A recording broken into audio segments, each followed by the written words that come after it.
Welcome everyone to today's code seminar.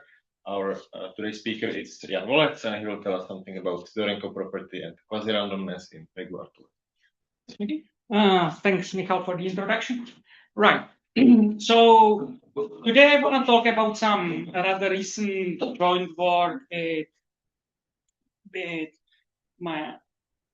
one of my favorite group of co-authors, with Dan Kráľ and Filip Kučerák from Leipzig, with Matjaž Krnc from Koper, Univerzita Primorska, and with Bernard Lidický from Iowa State University. Okay, so I want to talk about Sidorenko property and quasi-randomness, and maybe I should have said balanced tournaments to be kind of synchronized with the rest of my talk, but yeah, regular or balanced, I mean, this will mean the same. Anyhow, so at the very beginning, before we dive into what was this problem itself, let me start with a naive, or maybe sometimes people would say absurd type of question. I'm gonna give you, so you go to Amazon, you buy a black box. And I mean, when you were buying this black box, it was saying the best random number generator you can imagine and more, just $100 discount for this week. You buy it, you get it, you plug it in, you start getting some numbers from it. And there was this joke that, okay, now you can do Amazon. There was this joke that some mathematician went to a pet shop, and there was a cage with a parrot, and there was a sign, random number generators. Sounds cool, right? I mean, I would be intrigued. So in that story, the mathematician was also intrigued. He went to the parrot, and the parrot was just sitting on the stick and saying, one.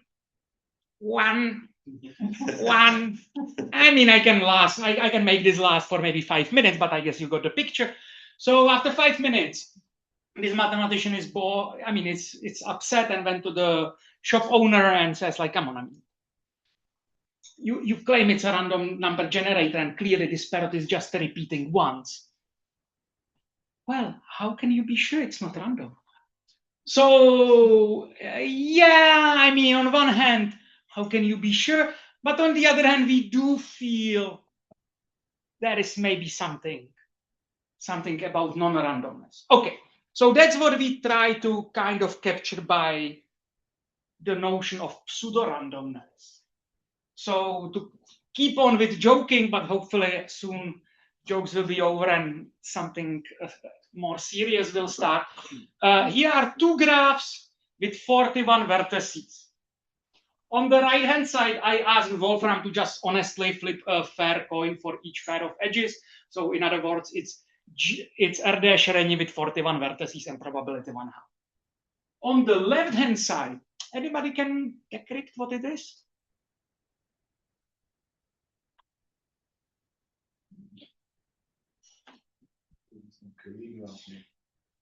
Yeah, it's the Paley graph with 41 vertices. So in other words, you take Z41, and I and J are adjacent if they are a quadratic residue.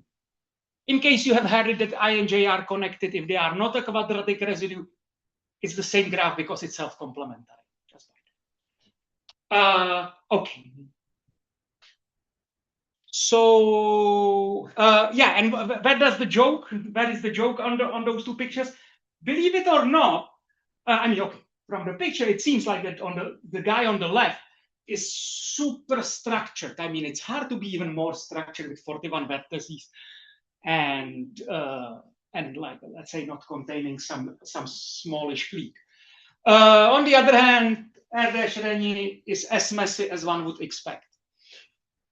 But nevertheless, Paley graphs and R' graphs do possess a lot of similarities on local scale. So, okay.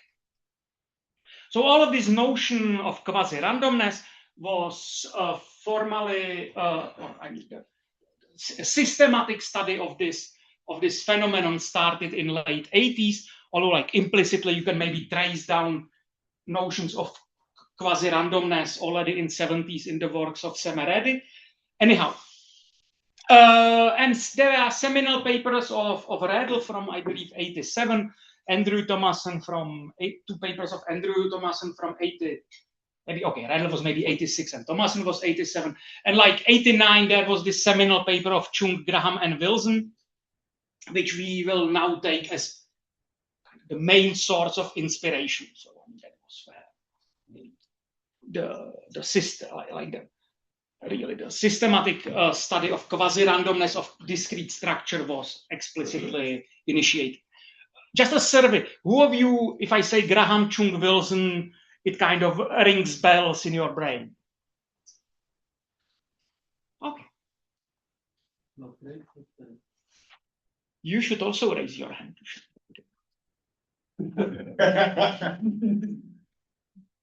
Okay. So then in early 90s, there were follow-ups, mostly authored by Chung and Graham. So this phenomenon, whatever it is, I will be more precise in a minute. Also, when was defined, this notion of quasi-randomness was also defined in the setting of hypergraphs, in the settings of subsets of integers, in the setting of tournaments, which is gonna be the case we will focus on this talk, and also a little bit later, like roughly 10 years later, there was also notion of quasi-randomness coined for permutations by Joshua Cooper. Then there is notion of quasi-randomness in the group setting. There are a couple of papers, but one of the seminal ones in this direction is the one by Tim Gowers.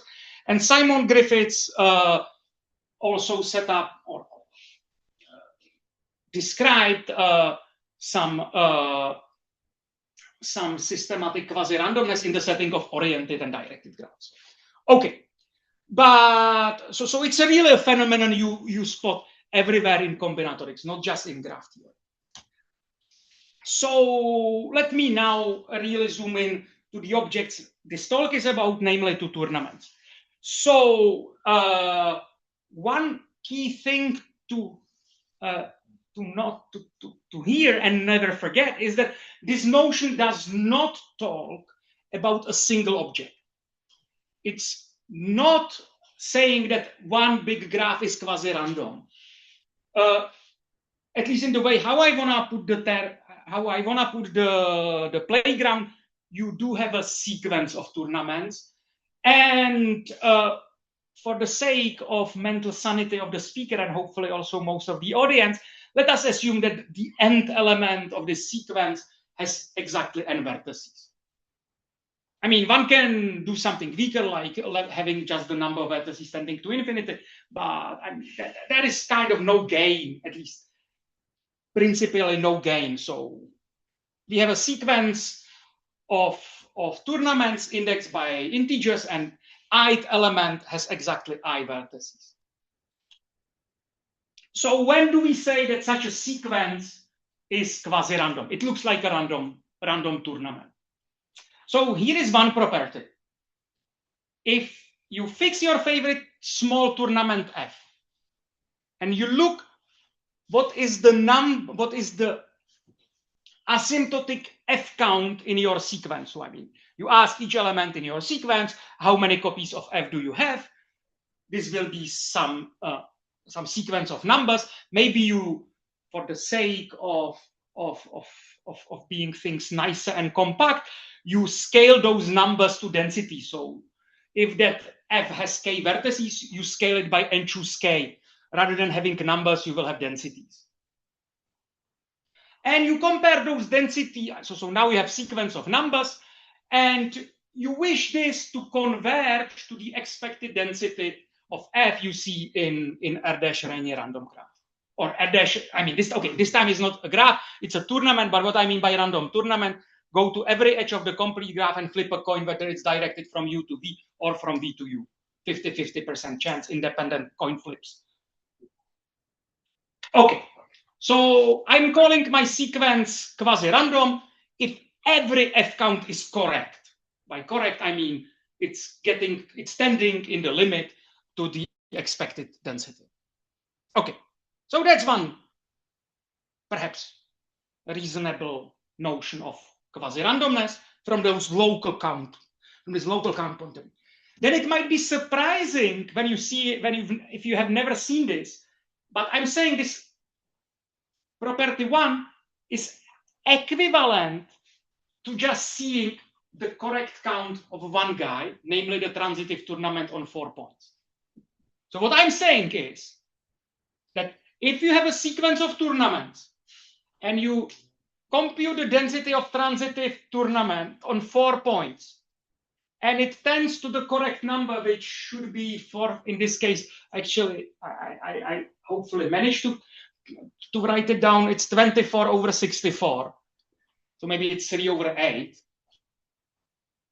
So if the density tends to 3 over 8,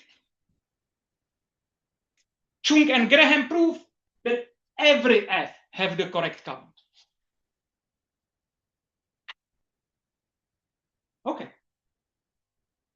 Here is completely different property, but yet it will have a feature that if your sequence of tournaments satisfies this property 3, it also satisfies the property 2. And by the way, here it was kind of automatic. If you satisfy 1, then you satisfy 2, because 2 is just a special case. But here it will be going both ways. If you satisfy 3, then you satisfy 2, and if you satisfy 2, you also satisfy 3. Okay, so what does this property 3 says? You go over all pairs of vertices in your tournament. You look how many common out neighbors you see. If this was a random sequence, it's kind of corresponding to getting heads and heads for those 2 arrows. You expect roughly quarter of your pool to have exactly this adjacency. So you how much you deviate from it. And you sum over all pairs of vertices. If you have just few numbers where you can deviate a lot, then maybe this epsilon n squared, these few pairs, will be uncontrolled.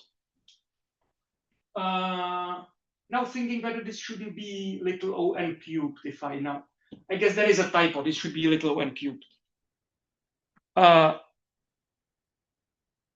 Yeah, so it should. I'm sorry.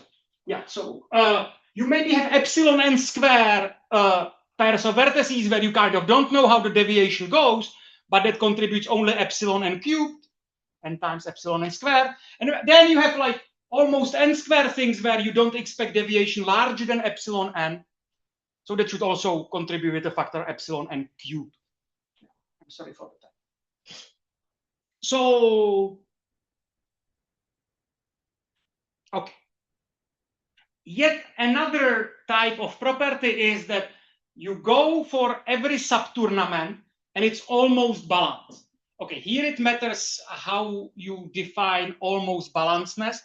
So I will allow myself to fiddle so what does it mean to be balanced? Every in degree must be, for every vertex, the in degree must be the same as out degree.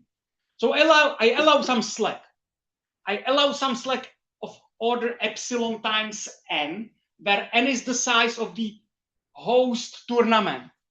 So in particular, every small sub-tournament, like for instance, you look at 1R, that's not gonna be really balanced, right? I mean, there will be one guy sending 1 out and 0 in, and it's inverse. But that's okay. I mean, we have our zooming out, our fading scale is proportional to epsilon n square, where n is the order of the whole graph, not the thing where we zoom in.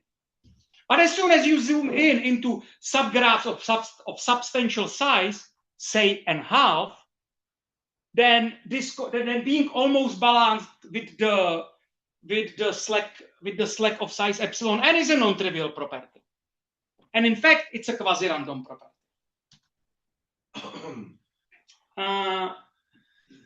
And here is maybe one more to again demonstrate the variety of the notion of quasi-randomness. You take 2 subsets of vertices. And for each gap, so let's say left and right. So in the left set, you go over all vertices and you ask yourself, how many arcs do they send to the right? And you compare it with the expected count. And the expected count would be just the size of y divided by 2. Maybe for the sake of simplicity, let me assume that x and y are disjoint, but I mean, there is a natural way how to deal with the counting if there is an overlap. I mean, yes, that's a technically not a substantial thing. So, okay. And now again, you go over all vertices in X. For each of them, you sum up what is its deviation, and you should never reach more than little o. I mean, this should be little o n squared. This time, little o n squared is not a typo, because maybe there is epsilon n vertices where I have no idea what's happening, so they contribute epsilon n squared to this count. And then there almost all vertices, so upper bounded by n, they contributed by at most epsilon n. So the sum, if things behave typically, is little o n squared, as it should. So, okay, so maybe to wrap it up once again, here are a list of some deterministic properties. And the statement is, if you have a sequence of tournaments satisfying one of those, then immediately you know that your sequence satisfies all the others. And also, all those properties listed here are asymptotically almost surely satisfied by a random tournament. The probability tending to 1, a random tournament will have all those properties listed. So there is like 6 or 7 more canonical properties I could write down, but okay, I mean, as a crash course to quasi-randomness, I think 5 seems reasonable. Any questions? So let me zoom in to this counting feature. You clearly not see this red. Now it's shining red on that screen. It's blurry, reddish, darkish on the wall. Okay, so let me focus on this counting perspective. Yeah, here I just copied it for you. So sequence that has the correct count of transitive tournaments of size 4 is quasi-random. Yeah, one observation which, I mean, it's a handy observation overall. I mean, like not just for this transitive tournaments of 4. So maybe I will tell you this observation, and I'm also saying, remember that usual suspect. He might appear in other crimes during this movie. It's like Steven Seagal. Okay. So, by the way, I mean, I'm not gonna now prove this to you, but please take it for granted, or open Lovas's combinatory problems and exercises from 1970 something. I think it's one of the exercises there. So I'm saying that by this, we also know that the expected number, or this expected number of T4, I mean, this value must be modulo lower order terms, a lower bound for every sequence of tournaments. That, like, okay, maybe I should be saying lim inf. Should be, I mean, if you have a sequence, maybe it's not converging, but take a lim inf, and then this number will still be a lower bound. And it's just an observation. So I maybe gonna do tests on human beings, experiments on human beings for 1 minute.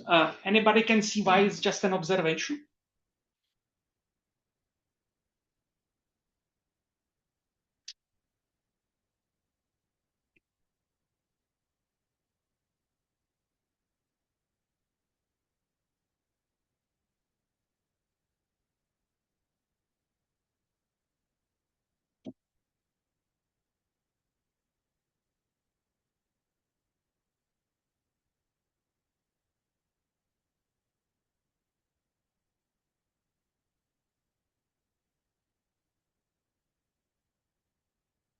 Okay. That's okay. I mean, it's an easy observation if you know what to do. Otherwise, I mean, if you would, so imagine you have a sequence of tournaments where you can do significantly better or worse, depends from your point of view, than the random sequence. So, I mean, you have here some sequence where the density is much, much lower. And indeed, you have also a sequence of tournaments where you have many, many more transitive tournaments of size 4. Take the sequence of transitive tournaments. And now just interpolate between the two. At some point, I mean, if this started lower, and this is certainly higher than the expected number, then in this interpolation, I mean, what is it called? Intermediate value theorem, Darbova věta in the Czech literature. By the way, Darbov theorem in English literature is something else from the same Darbov. Anyways, you need to hit this point in this. So, I mean, you start kind of combining the two. Okay, but that thing will certainly not be random. But this red thing promised you that if you have the correct count, you must be random. So that would be a contradiction. So this phenomenon happens in general, but you can also be a maximizer. I mean, in this case, it would not make sense to say random tournaments maximize this transitive tournament, because we can certainly be the transitive count by, well, we can take the sequence of transitive tournaments, which certainly beats the random one. But in principle, it could, I mean, anything that says that like there is a minimizer that is performing better than a random and maximizer that is performing better than a random in the appropriate sense of better, that thing cannot force quasi-randomness because of interpolation. Okay, as a matter of fact, this exercise from Lovas's book not tells you to do to derive this conclusion for the count of transitive tournaments of size 4. It actually says fix any k, at least 4, your favorite integer k, do the count of transitive tournaments of order k, and if in your sequence they tend to the correct number, you are quasi-random. Any questions?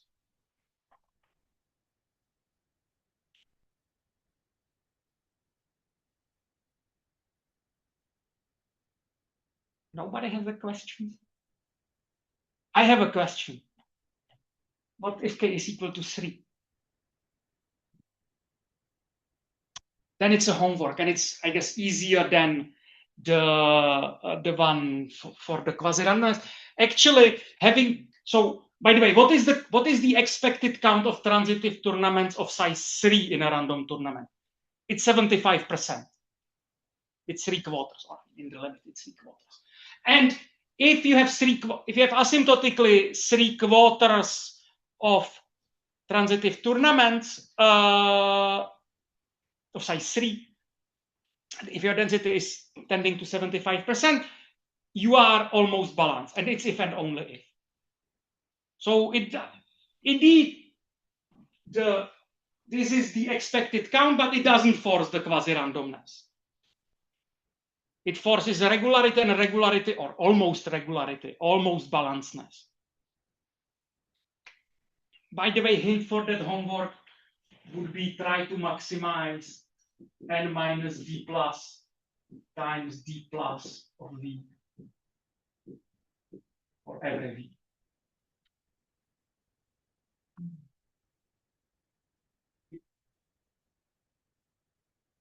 Okay. So that's what's happening with transitive tournaments.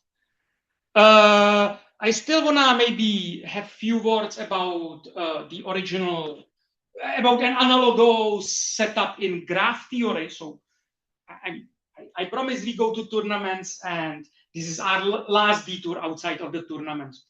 So in undirected graphs, this links to something called forcing conjecture, which I think firstly appeared as a question of Josef Skokan and Luboš Toma, and then it reappeared again as a conjecture in one of the survey papers of Conlon, Fox, and Sudakov.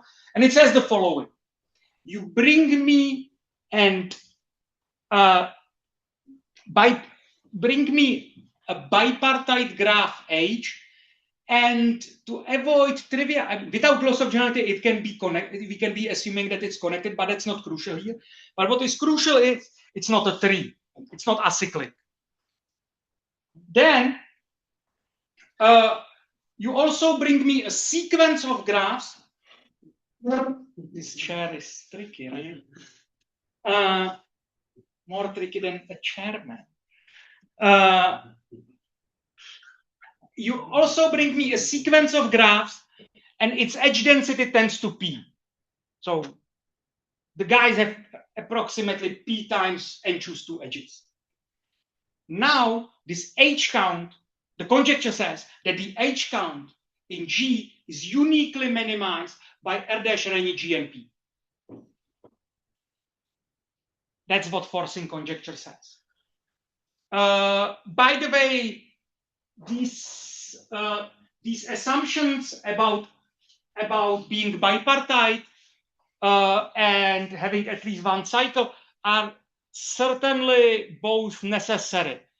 If your H was not bipartite, say it was a triangle or whatever non-bipartite, then take as your sequence GN sequence of complete bipartite graphs.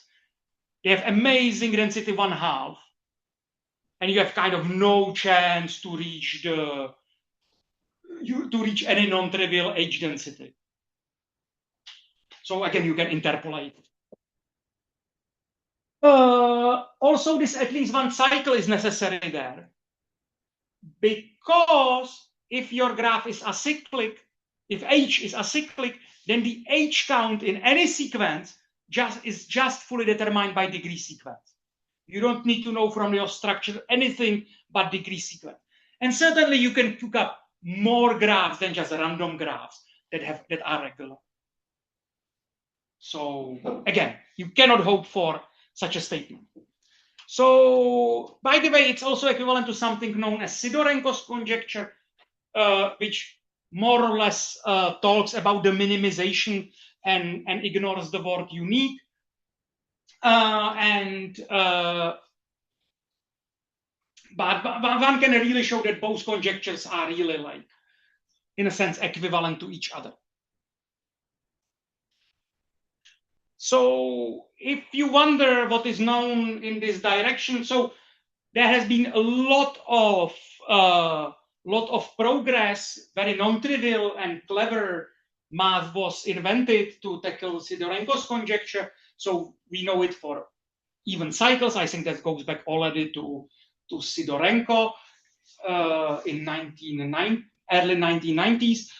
It's known for complete bipartite graphs. It's known for hypercubes and a bunch of other classes of bipartite graphs. There is also a lot of operations that if you have one Sidorenko graph and other Sidorenko graph and you perform that operation, you will also get a Sidorenko graph or a graph that satisfies forcing conjecture or Sidorenko's conjecture. So lots of this stuff is known, but still for most of the bipartite graphs, the status is unknown. And the smallest open case is this Möbius ladder, and I never know whether I should say of length 5, I think length 5, the one with 10 vertices. In other words, it's K55 minus Hamilton cycle in this case. By the way, it is bipartite, although the picture might be slightly misleading. Okay, so and one of the things to sort of simplify the lingo, any graph or a tournament that is a unique minimizer in this sense that, like, you do its count, and if you in a sequence Tn, and if you reach the asymptotic minimum, it must be the correct expectation, and it must be that the original sequence you started with is a quasi-random sequence. We call those graphs H Sidorenko. So now I can, for the top result, I can just say transitive tournaments of size at least 4 are Sidorenko. Okay. So what is known about forcing quasi-randomness in tournaments in this direction? So we've seen the transitive tournaments. So what about some non-transitive tournaments?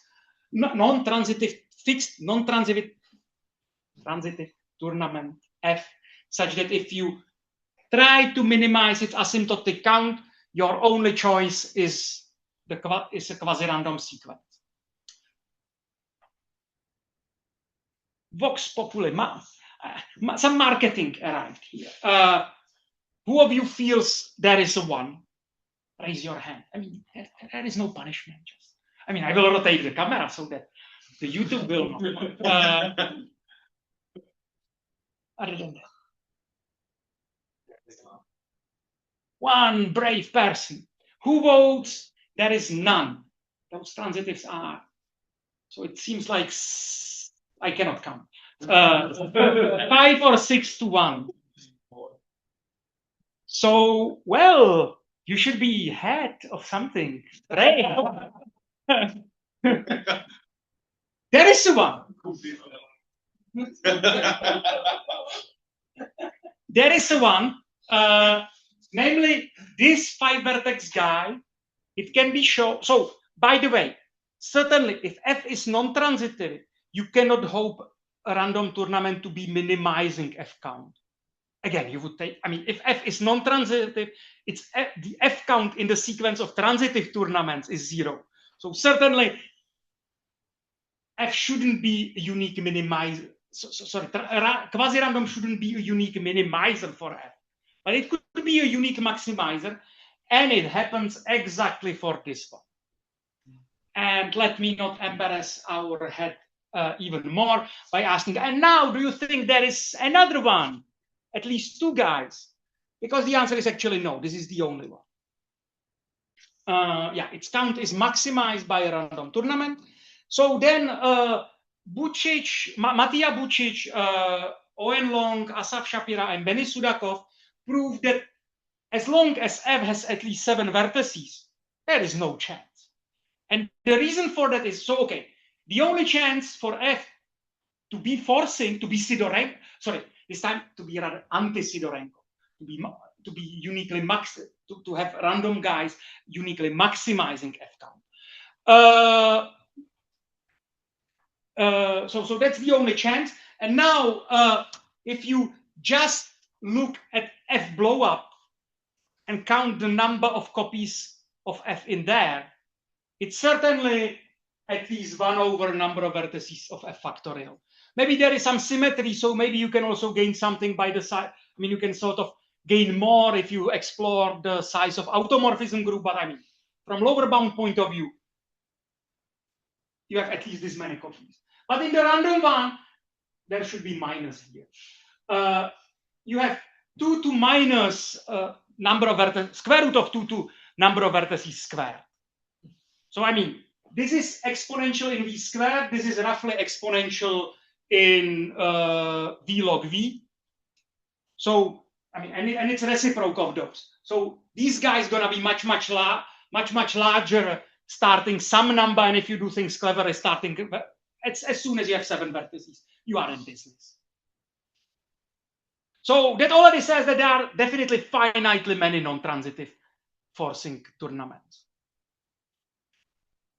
And then together with Robert and with Adam Kabela, Dan Kráľ, Thaisa Martins, Roberto Parente, and Fiona Skerman, we exhaustively went through the possible candidates on 5 and 6 vertices. I think it was mainly about the 6 vertex guys, to rule out any other possibility and really confidently say, this is the only exception. I wish I would have some nice story. I would be aware of some nice story why that guy is exceptional. I mean, the proof is computer assisted with Fleck algebras. So the proof itself is not very enlightening, except the natural semi-definite relaxation is uniquely maximized in this relaxed space by a matrix that is maybe 50 times 50. And it's positive definite. But yeah, I mean, it's just some peculiarity, some effect of small numbers. You see this, you see these things also elsewhere in math, that like you do need to avoid maybe some small cases because there is maybe some local small number theoretic phenomenon. Like an example would be if you want to have a graph that has maximum number of edges and no C5. Maybe a natural guess would be complete bipartite graph, like for triangles. Except no, if you have 7 vertices, because then you overlap 2 times K4 on a single vertex, and this guy, it's 4 plus 4 minus 1 is 7. Beats K4-3. But I think it's feeder is a result that as soon as you have 8 vertices, the usual suspect is the killer. So, okay. When am I supposed to end, Mr. Chairman? 5-10 minutes. Okay. Okay. So now we are finally. Yeah, it's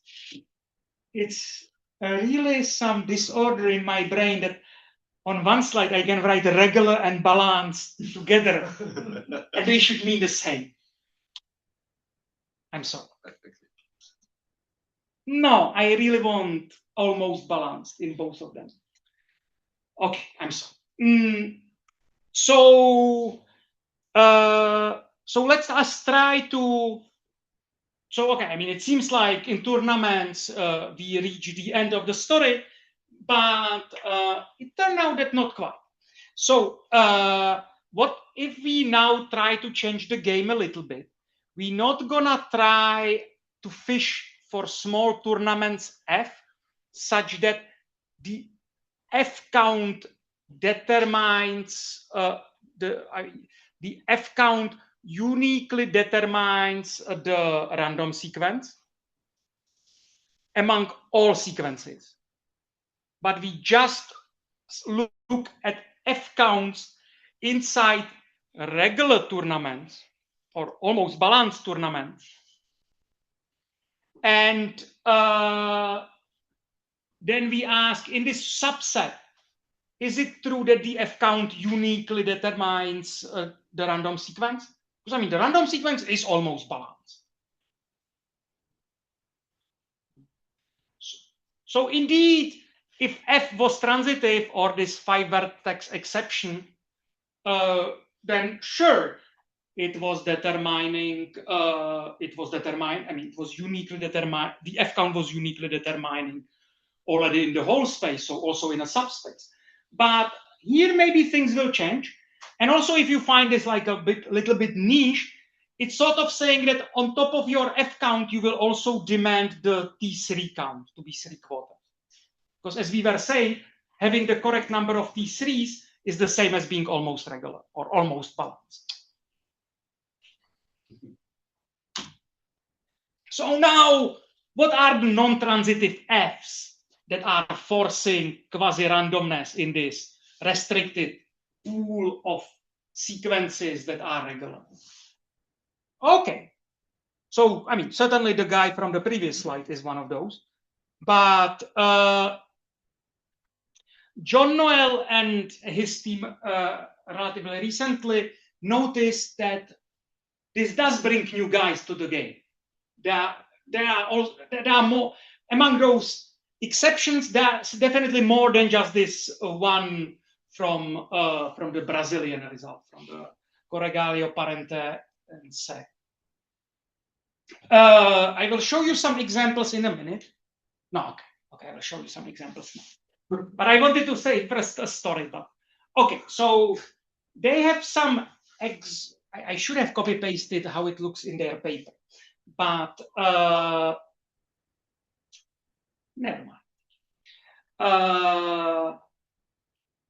So if you zoom, so they listed a couple of those, and if you zoom in to those that were minimizers, that were kind of Sidorenko in this balanced pool, they looked like this.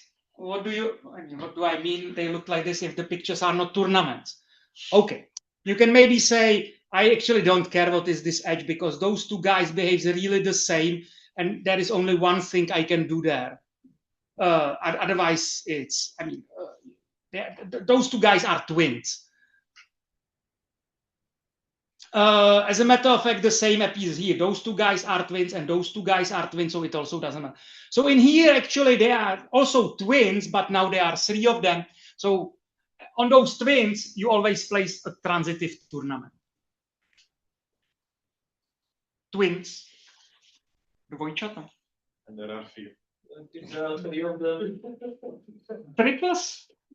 Okay, each pair. That's it. Each pair of those are twins.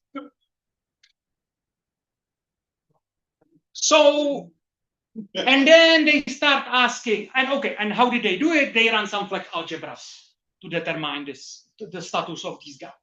So, like maybe half of the thing was to digest out that among those minima, I mean, those maximizers, they looked a little bit messy.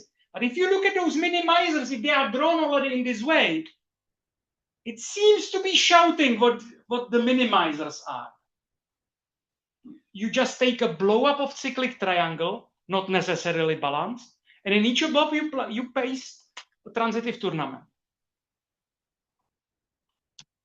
And that's what we prove. We prove that if F is a tournament which its count uniquely minimized, its count is uniquely minimized among the balanced sequences of tournaments by the random sequence, then F is isomorphic to C of A, B, C, which means you take a set of size A, connected to set of size B, connected to set of size C, loop back to A, and in here you see a transitive. And perhaps to make this statement correct, you should assume some non-triviality, meaning that A plus B plus C is at least 4. If they are at most 3, you actually only recover that you are regular. So, okay.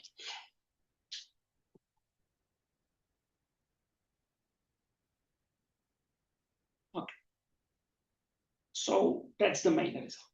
So unfortunately, I will not be able to show you the more interesting thing, namely, if your F is of this shape, then you are uniquely minimized in the pool of regular or almost balanced tournaments.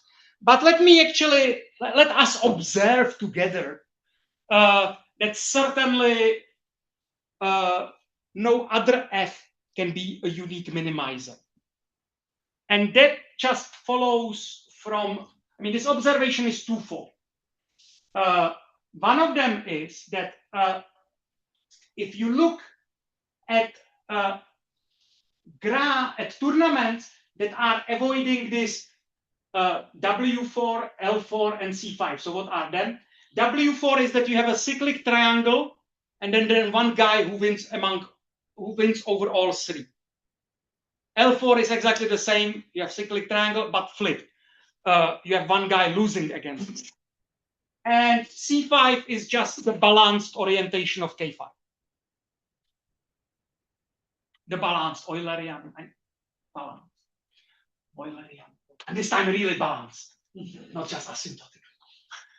Okay, so, and now, I mean, the claim is that if F does not contain any of these 3 configurations, then F must be of this form. And sure, subtournament. Induced? It's tournament. Oh, it's a tournament. Okay. So for free, yes. So I mean, either F is transitive, then it's okay. Then you just put C equals to 0. And you arbitrarily distribute A plus B. I mean, you can either shoot A being K, or you arbitrarily split K as A plus B. And then it's fine, or it's non-transitive. So you have at least one cyclic triangle, and not having these and those means that if you now define, now you split, you use this one triangle, and you use the adjacencies to those 3 vertices and the rest to classify the rest and bubble it up. Avoiding W4 and L4 allows you to do that in a consistent way, and also the cross edges will follow the rule they should follow, and this you will use to show that in the blow up you need to be in those blobs you need to be transitive. You cannot. Okay, and maybe also you zoom in. Maybe you zoom in on the smallest cyclic, on the smallest transitive triangle. Anyhow, it's a direct structural observation. And okay, so if you're gonna, so what I was after convincing you that if you bring me F that is not from this family, it cannot be of this Sidorenko type. So far, I just convinced you that it needs to contain either W4 or L4 or C5. But for each of these 3, it's not that hard to construct arbitrarily large, almost balanced tournament that is free of the guy you are zooming in. So, for instance, for the C5 free, if I'm not mistaken, this would be your guy. And here you do a fractal thinking.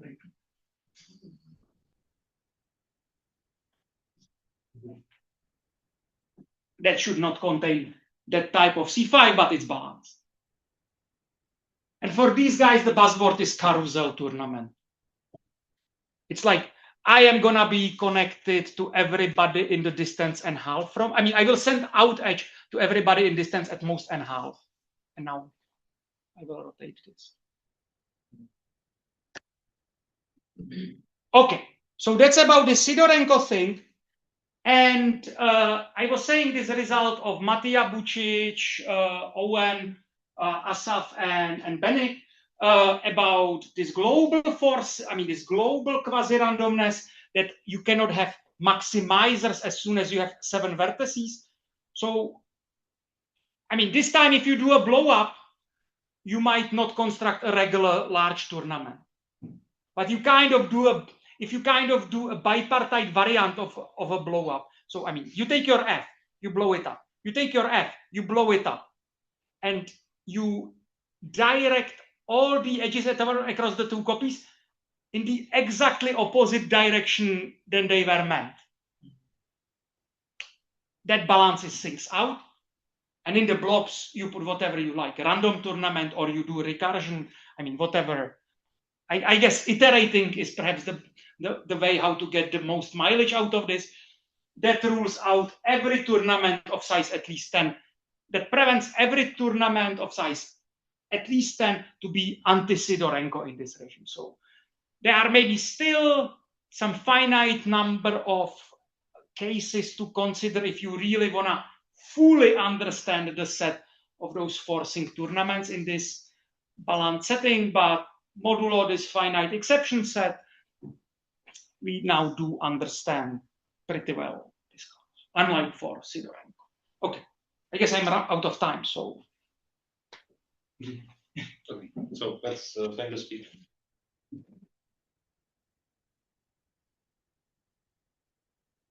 Do we have any questions?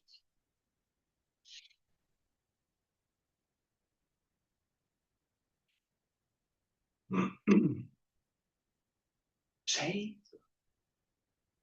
You have more questions. Well, I do, but.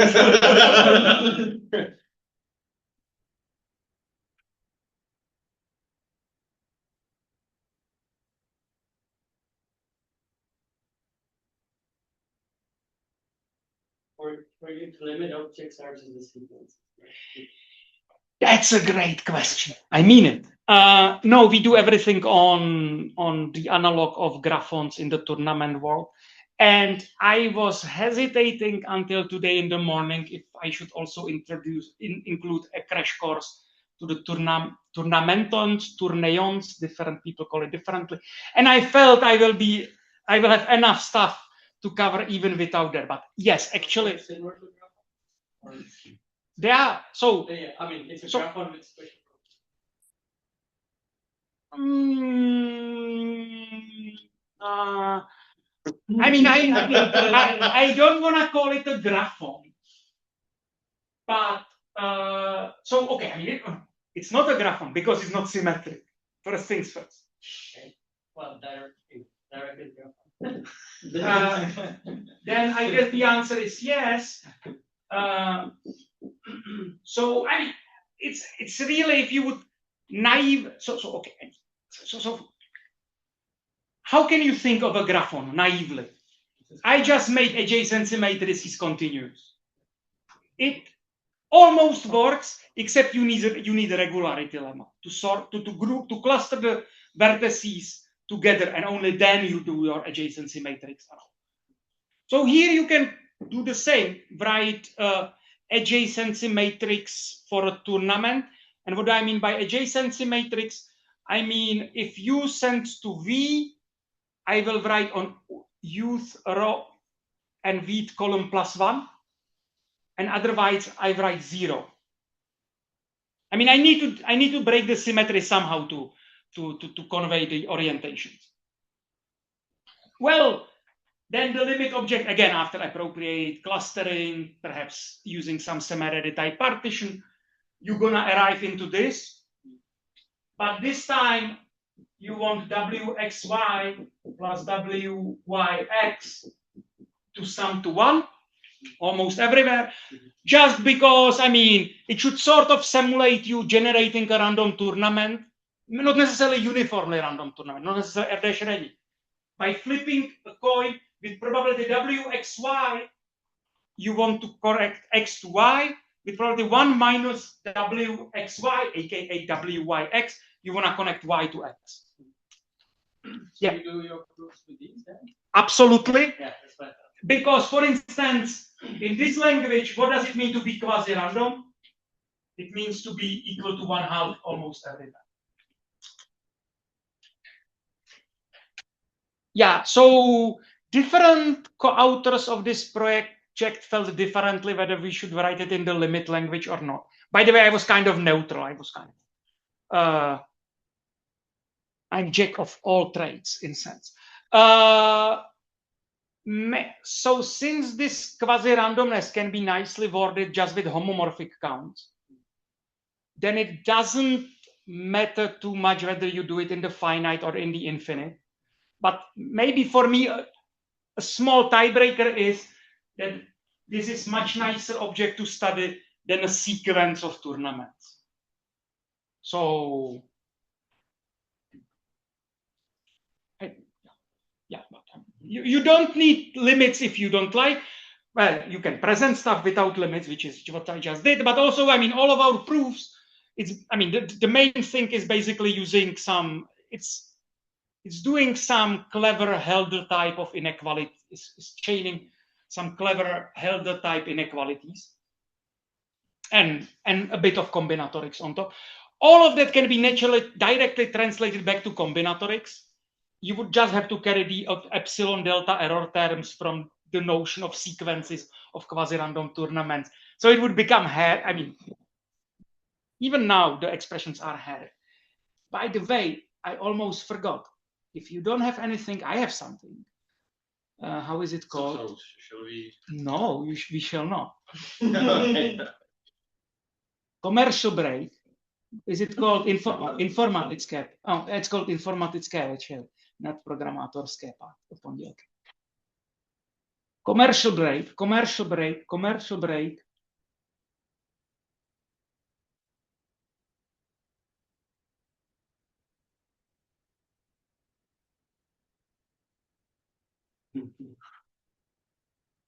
Way better lecture today.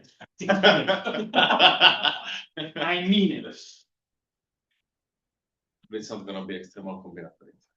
Instead, way better. Okay. Okay. Do we have any more questions for the speaker? When we consider this type of convergence of tournaments, do we care about the way that they converge, like in probability or with convergence? So they converge in cut norm. And this cut norm is not that strange, but maybe also not that natural either. Here is an equivalent notion, equivalent convergence to cut norm would be the following, which for me as a combinatorist is the most natural definition of convergence in this limit setting.